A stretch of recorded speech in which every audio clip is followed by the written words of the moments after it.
Topic po natin, groin pain. Masakit ang singit. Yan, nangyari na ba yan sa inyo? Very common to. Minsan, bigla na lang sumasakit sa singit natin. Marami pong possibilities. So, explain ko muna sa inyo ano yung mga possible na dahilan at yung mga possible na gamutan natin. So, pag groin pain sa singit, maraming organ kasi dyan eh. Oo, marami rin. May buto, may mga organ. So, maraming dahilan. Merong mga arthritis, may lus-lus, pati kidney stones, merong mga nerve na dumadaan, may arthritis, tsaka merong mga muscle at buto dyan. So, maraming possibilities. Tingnan muna natin yung most common para doon tayo, mas malaking chance na tumama doon sa sakit nyo. Yan, masakit ang singit. Number 1, ang pinaka-common, muscle strain.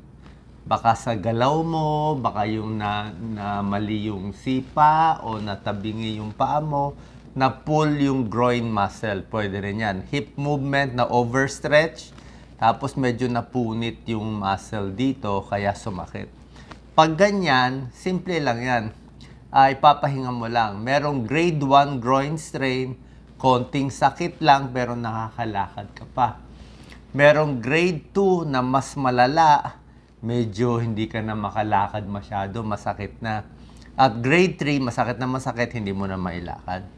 So pag yung muscle lang na pull, pwedeng mga pahinga lang, pwedeng konting pain reliever. Tapos ito yung treatment natin, RICE. Rest, pwede lagyan ng ice, cold compress, tsaka itaas-taas lang para hindi masyado sumakit. Ipahinga lang mga 1 week, 2 weeks, dapat gagaling na. Number 2, merong masakit ang singit. Pag tinignan mo, may lus-lus pala. Okay, ang lus-lus nakukuha, pwedeng congenital, no pinanganak, meron na. Or laging pag-ubo, pag-ire, yan. Tapos may pag umuubo, umiire, may lumalabas dito sa may singit natin. Common rin to sa bata. Yan, no? May bukol. So, lus-lus, check rin natin. Yan. Number 3, sa may singit, malapit doon yung daanan ng kidneys. Itong ureter. Yan, nagka-kidney stone ako. Ang sakit niyan sa singit eh. O hindi sa likod eh. Sa singit na masakit, lalo na may bato dyan. Bukod sa masakit sa singit, pwedeng may dugo yung ihi. Actually, hindi dugo yan. Parang pink lang eh. Medyo pink ang ihi, sobra sakit. Akala mo madudumi ka, pero hindi ka naman dudumi. So, kidney stone. Ibang symptoms ng kidney stone, banda sa tiyan, nagsusuka, may dugo, backache. Ito, pag tumatanda, arthritis. So, pag singit, baka yung buto sa hips. So, pero pag arthritis, ang clue mo, medyo mahirap galawin yung paa. Medyo parang masikip yung paa, kinakalawang. Tsaka minsan may tunog, may nagpa-pop. May tumutunog dun sa hips. So, arthritis yun. So, papa-x-ray. Yan. Hip joint, stiff, mahirap galawin. Tapos dito sa hip area, marami pa ibang mga problema. Mga early stage ng arthritis to eh. Pareho dito sa arthritis. Nagkakaroon ng parang bone spur. Parang nagkakausli-usli yung buto. Masakit yun eh. Parang dahil sa arthritis, kakagamit, wear and tear. Parang tusok-tusok. Kaya sumasakit pag dumiin. Yan, bone spurs. So may galaw na masakit. Arthritis din to. Meron din isang cartilage dyan dito sa may hip na naman. Oh. May cartilage. So kanina arthritis. Ito naman yung pinaka-cartilage. Yung parang plastic na ano yan eh, na nakabalot dyan. Pwedeng mapunit. Pwedeng mapunit. Baka sa galaw, sa exercise, napunit, may tear. So masakit din. Pahinga din ang treatment dyan. Yan, no, pwede kaka-tennis, ano, na sports injury, o pwedeng lagi mo ginagamit, baka may galaw ka sa bandang hips. Ito, hip fracture. Hip fracture, nahulog eh. Diba? Ito may aksidente, nahulog, natumba sa may edad, bumagsak. Yan, pag na-fracture, masakit talaga. Tsaka yung paa, medyo hindi ka makakatapak, hip fracture yan eh. Usually may edad, osteoporosis, mahina na yung buto. Yan. Meron naman hindi fracture, nagkulang ng blood supply. O yung dugo ang kulang. Kulang ang dugo na dumadali sa hip bone, kaya namamatay yung hip bone. Avascular necrosis.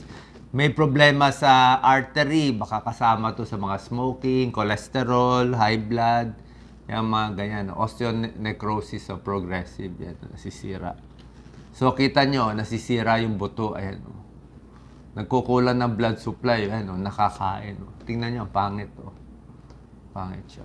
So, kaya nga dapat maganda lagi ang daloy ng dugo, hindi lang puso, hindi lang utak, pati sa hips. Number 9, sports hernia, football.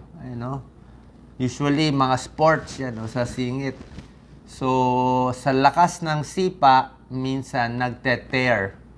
Nagte-tear dito. Yung mga muscle sa may singit yan, napupunit. Usually, rest lang to, pero yung iba inooperahan. Merong mga, kadalasan football, acute pain, biglang sumakit. Hindi ka na nga makasit up dahil nga napunit sa lakas ng sipa o kung anumang sports na talagang tumatakbo ng biglaan. So, yun ang mga common causes. Dito naman tayo sa mas bihira o mas rare. Pero singit pa rin kasi maraming ang parts yan. Ito sa mga lalaki. Okay, sa balls, sa itlog ng mga lalaki, merong sexually transmitted disease. So, STT ito. Sexually transmitted disease, nagkaka-infection sa epididymitis. So, nagkakaroon ng infection dito sa balls kasi may sexually transmitted disease. Papacheck tayo sa urologist. Ang sakit niyan dito sa may balls ng lalaki. Meron din nangyayari kahit sa mas bata, yung testicular torsion. Yung egg ng lalaki umikot, umikot, naipit, nag-torsion siya. So, biglang sumasakit din yan. Yan, emergency to. Kailangan dalhin agad sa ospital. Meron din dumadaan, kita mo, dami kasing parts Pwedeng nerve hindi na artery, nerve. So, pag nerve ang nag-ipit, may manhid. Parang kuryente, nagtitinggal, nangingimay, namamanhid, banda rito, naipit yung nerve, masakit dito. Usually, ang nerve pain sa likod, pati sa paa, pero meron ding nerve pain dito. Kaya nga uncommon, mas rare ito. Tapos, dahil sa may singit, pwede galing sa tiyan. Hindi mo alam tiyan pala ang problema. May problema sa tiyan, diverticulitis, sa large intestine, baka may aneurysm dito sa artery malaki, bihira naman dapat medyo mas mataas. Sa babae, maraming parts, 'di ba? Sa menses, ovarian cyst, ovaryo. So maraming pwedeng problema, okay? Mga pelvic inflammatory disease, so pwedeng OB problem. Pag babae, isipin din baka galing diyan sa mga private parts ng babae. Pag lalaki naman doon sa testis, tulad na sinabi ko. At meron din dito mismo sa buto. Sa buto mismo ng pubic symphysis, kung saan nakadikit yung dalawang buto dyan, sa athlete pa rin to. Usually sa athlete, may injury. Pwede rin yan. Okay, so kailan tayo pupunta sa doktor? Okay. Magpupunta sa doktor pag after 1 week, hindi gumaling. Pag nahaluan na may lagnat, may chills, ibang usapan na yan. May dugo sa ihi, masakit lagi, nagsusuka na at hindi na makalakad at hindi na makalagay ng bigat sa paa. So yun, bad sign yun. Dapat after a week, dapat iigi na. May bumubukol, may luslos, papacheck na sa doktor. Nagsusuka, nagtatae, baka may food poisoning, namamaga yung tiyan. Tapos yung mga emergency, tulad na sinabi ko, yung mga luslos, pwede maipit yung mga organ sa loob, yung luslos, delikado din. Tsaka yung testicular torsion, yung balls ng lalaki, naipit, immediate surgery.